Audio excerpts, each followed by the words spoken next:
가만입니다. 더 시전입니다. 어제의 장은 애플이 상당히 말도 안 되게 많이 올라가지고 다우 지수는 조금 하락세지만 나스닥 종합만 상당히 애플발로 좋은 모습으로 마무리가 되었네요. 애플은 다시 시총 2위로 복귀를 해줬고요. 공포지수는 그래도 별 반응이 없이 45. 공포지수가 좀 마탱이가 같네요. 하지만 저는 뭐 공포지수만으로 주식을 매매하는 사람은 아니고요. 보유하고 있는 종목의 차트를 보고서 매수 매도를 결정하기 때문에 공포지수가 시계가 지금 마탱이가 갔어도 상관은 없습니다. 패드와치, CME 패드와치의 금리 예상표를 보면은 현재 6월 24일 인하 확률이 0.6%고요.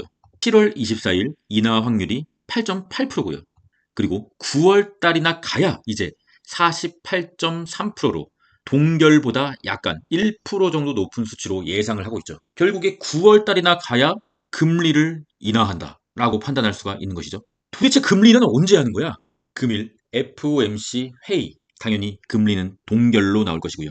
하지만 그것은 이미 시장에 반영이 돼 있다. 이미 모두가 알고 있는 사실은 시장에 뭐든지 반영이 돼 있습니다. 시장에 반영이 되지 않는 것은 불확실한 미래, 결정이 되지 않은 예측할 수 없는 미래는 시장에 반영이 돼 있지 않는 것이죠. 롱의 보조지표. 어느덧 스톡캐스틱의 과매수의 상황이 계속적으로 이어지고 S&P, 나스닥 모두 볼린저 밴드 찢어버리고 있습니다. 상당히 좋은 흐름이죠. 다우지수 메가리가 없는 모습. 금일 CPI 9시 반에 드디어 CPI가 발표가 됩니다. 인베스팅 예상치는 MOM 0.3%, 노무라는 0.3%, 그리고 소비자 물가지수 0.1%, 노무라도 0.1%, 근원은 0.3%, 헤드라인은 0.1%. 이게 조금 이상해요. 헤드라인이 0.1%, 전달 대비해서 거의 오르지 않는 0.1%라고요? 조금 이상한데요, 이거? 물가가 더 오른 것 같은데 0.1%라니요. 어쨌든 노무라도 일단 그렇게 예상을 하고 있으니 노무라는 제가 조금 많이 믿는 증권사기 때문에 좀 맞아보기를 기원합니다. 이대로 나온다고 하면 근원 소비자 물가지수는 YY 전년 대비 3.5%로 0.1포인트 차 낮은 상황으로 기록되게 되는 거죠. 사실 파월이 원하는 수치는 0.2%입니다. 0.29%도 아니고 그냥 0.2%예요. 도대체 언제 내려가는 겁니까? 금리 인하는 도대체 언제 할까요? 유럽은 금리 인하를 했고 한국은 조금씩 무너져 내리고 있는데 미국은 탄탄하다고 빅테크가 탄탄하기 때문에 금리 인하를 하지 않는다? 금리 인하를 좀 하고 버블이라도 좋으니까 슈퍼랠리 한번 갔으면 좋겠는데 좀 아쉽네요. 자소리는 여기까지 하고요. 어쨌든 간에 시장이 예상하고 있는 수준으로 CPI가 나온다고 하면 급락하는 일은 없을 것 같습니다. 증시는 불확실함을 싫어합니다. 불확실한 게 터지면 급락을 하죠. 하지만 예상했던 거와 동일하게 흘러간다면 증시는 상승을 합니다. 상승 또는 뭐 보합이겠죠. 그리고 장후에 브로드컴, 쏙슬의 주요 구성 종목이죠. 한때는 브로드컴이 쏙슬 구성 종목 중에 1등이었는데 어느덧 엔비디아가 1등을 차지해버렸고요. 현재는 뭐 브로드컴이 몇인지는 잘 모르겠으나 어쨌든 상위 구성 종목 중에 하나니까 장후에 브로드컴 실적 반드시 확인하고 가셔야 됩니다. 그리고 CPI 솔직히 그렇게 중요하지 않아요. 오늘 밤에서 내일로 넘어가는 새벽 3시 금리 결정 후 파월의 기자회견.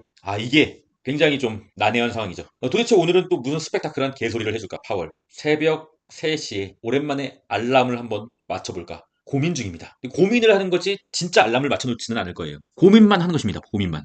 개인적으로는 파월이 현 상황에서 주가가 볼린저 밴드를 맞은 상황에서 과연 우호적인 발언을 해서 볼린저 밴드를 뚫어버리게 만들어줄 수 있느냐.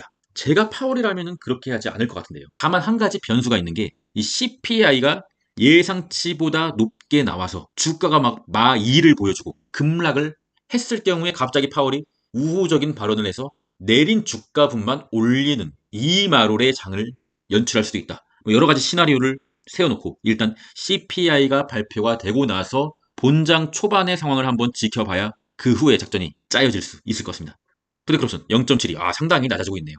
0.6대가 보여주면은 뭐라고 했죠? 약간의 익절 타이밍이 오고 있는 것 같습니다. US CFD 나스닥 지수 차트 1봉 볼린저 밴드 찍고 있죠. 5일선 위에 있다. 아직은 당장 지금 현재 이 실시간 도망갈 타이밍은 아니다. CPI 한번 보고 가야 된다. 드디어 빨간색 선 상승의 저항선 1%도 남지 않았어요. 부분 익절의 타이밍인 것이죠. 환율 추가하겠습니다. 환율은 상승 추세선을 돌파하지 못하고 내리는 흐름 쭉 내렸으면 좋겠네요. 어쨌든 환율이 쭉 내려줘야 돼요. WTI 국제유가 검정색 지지라인이자 저항선 라인을 뚫으려고 폼을 잡고 있네요. 추세를 돌린다고 하면 현재는 21선 내려오고 있어서 추세를 돌린 상황은 아니나 추세를 돌린다고 하면 국장이 그 종목 아시죠? 오늘은 특별하게 태클 차트 주봉을 한번 가져와 봤습니다. 태클이라는 것은 TQQQ와 거의 동일한 무빙을 보이는 3배 레버리지인데 이 종목이 저도 솔직히 자세히는 모르겠는데 애플의 비중이 조금 높았나 봐요. 그래서 어제 TQQQ보다 상당히 많이 오른 상황으로 마감이 되었죠. 그래서 어느덧 갑자기 21년의 역대급 최고점을 터치를 해버렸어요. 저 같은 경우는 이 4월 달에 저희 장교 UDT 멤버십 회원님들께 태클 매수를 추천드렸습니다. 태클 매수를 추천드린 것은 뭐 이렇게 될 것 같아서 추천드린 건 아니고요. 그냥 TQQQ의 낮은 평균 단가를 훼손하고 싶지 않아서 태클 매수를 추천드립니다. 스윙으로 들어가라고 말씀드렸고요. 현재 단기적으로 한 34% 정도의 수익이 나고 있는데 나쁘지 않은 흐름인 것 같아요. 이 저항을 뚫는다고 하면 21년의 저항을 뚫는다고 하면 좀 더 추가적인 상승이 나올 수 있을 거라고 판단이 되나 단기적으로 괜찮은 수익률이 났으니까 매도하실 분은 매도하셔도 괜찮은 자리라고 생각하고 있습니다. TQQQ TQ는 21년 고점을 터치를 아직 못했죠.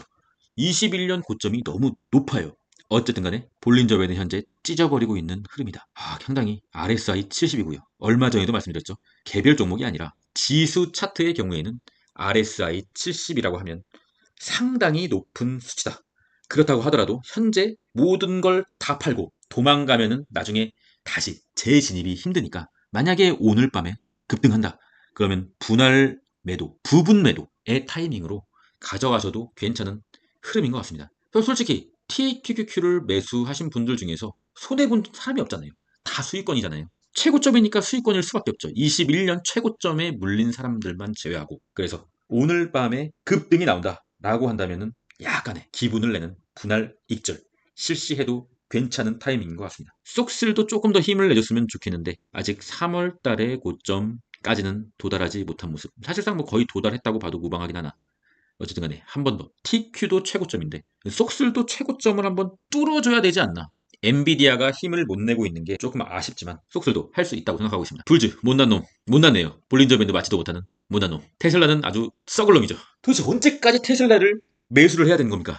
저는 개인적으로 그냥 혼자 개인적으로 테슬라 본주를 급락할 때마다 한 주씩 사고 있어요. 한 주씩 계속 사고 있어요. 지금 테슬라 너무 많이 샀어요. 테슬라를 한 주씩 사는데 너무 오랜 기간 사다 보니까 뭐 TSLL이나 뭐 삼슬라 이런 것도 일부 좀 샀지만 테슬라를 좀 많이 산 것 같아요. 그래서 현금 비중이 조금 딸리기 시작했고요. 한 주씩 사기 때문에 뭐 텔레그램에 뭐 찔끔 산 거는 올려드리진 않고 있으나 테슬라 좀 지치네요. 차트상으로 봤을 때는 초장기 삼각수렴의 중앙선 이 검정색 라인이 그 선이거든요. 또 이탈했다가 약간 복귀해주는 걸터 앉은 모습. 일목균형표를 이탈하게 되면은 상당히 위험한데요.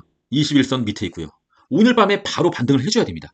그러면 좀 위험하다고 생각하고 있어요. 위험하다고 생각한 거지 손절한다고는 얘기 안 했고 일론 머스크는 도대체 뭘 하는지 제가 원래 이런 말은 잘 안 하는데 테슬라 정말 힘드네요. 개 같은 종목이에요. 숏의 보조지표. 숏은 아주 힘들죠.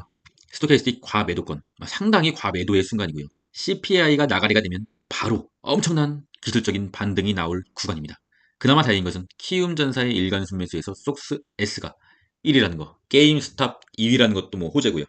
게임스탑을 살 생각이 없으니까요. 코인의 공포지수 70이고요. 코닐의 차트 상승의 채널을 이탈을 하자마자 추가적인 하락이 나오죠.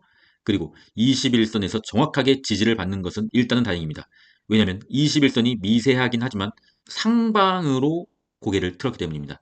그렇기 때문에 오늘 밤 다시 급락이 나온다고 하더라도 21선만 지켜주면 괜찮다고 생각하고 있습니다. 그리고 일목균형표 이탈하면 안 되겠죠. 저는 계속적으로 코인베이스 2배, 코니를 홀딩하고 있고요. 마라도 뭐 비슷한 맥락이긴 한데 다행히 상승 채널을 장중에 이탈에다가 이탈을 걸터 앉은 모습. 마라도 좀 못났네요. 일단 마라는 홀딩은 하고 있으나 큰 기대는 하지 않고 있습니다. 비트코인 도미넌스 정확하게 또 상승의 저항선을 맞고 떨어지는 모습. 비트코인의 일봉입니다. 21선이 옆으로 평평하게 되고 있습니다. 좋지 않은 신호죠. 상승 채널을 이탈을 해줬고요. 횡보의 채널로 바뀔 수가 있는 것이죠. 새로운 채널이 만들어지고 있는 것입니다. 그것이 이런 식으로 하락의 채널이 될 수도 있고요. 그냥 횡보의 채널이 될 수도 있고요. 하락의 채널만 나오지 않으면 될 것 같습니다.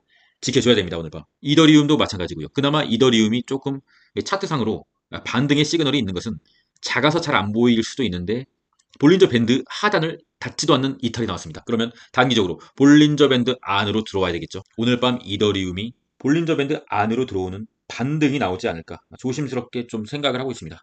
소액으로 이더리움을 단타 치실 분은 치셔도 되는 자리라고 생각하고 있습니다. 더시저스 멤버십 소개. 바헬님이 UDT에 가입을 해주신 모습 상당히 감사드리고요. 저희 멤버십에서는 멤버십 텔레그램을 통해서 저의 실시간 매수와 매도를 올려드리고 있고요. 비중은 본인이 본인의 시드에 맞게 알아서 하시면 되고요. 저의 투자의 모토는 지지 않는 매매입니다. 큰 돈을 버는 공격적인 매매가 아니라 지지 않는 매매. 매수할 자리에서 분할 매수를 하고 매도할 자리가 오면은 분할 매도를 해서 장기적으로 시드를 우상향시키는 3배 레버리지를 함에도 분할 매수와 분할 매도를 하게 된다면 계좌는 생각보다 잔잔하게 흘러갑니다. 폭풍처럼 손익이 휘몰아치는 그런 상황은 거의 벌어지지 않고요. 그 매매를 하는 게 장교 멤버십이고요.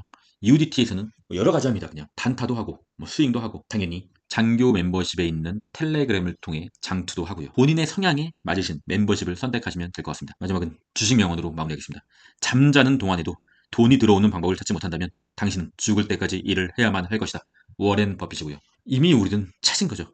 잠자는 동안에 미국장이 열리잖아요. 잠자는 동안에 돈을 벌고 있잖아요. 이미 우리는 찾았고 신념을 가지고 꿋꿋이 버티고 걸어가면 됩니다. 그럼 전 끝까지 했습니다. 이상입니다.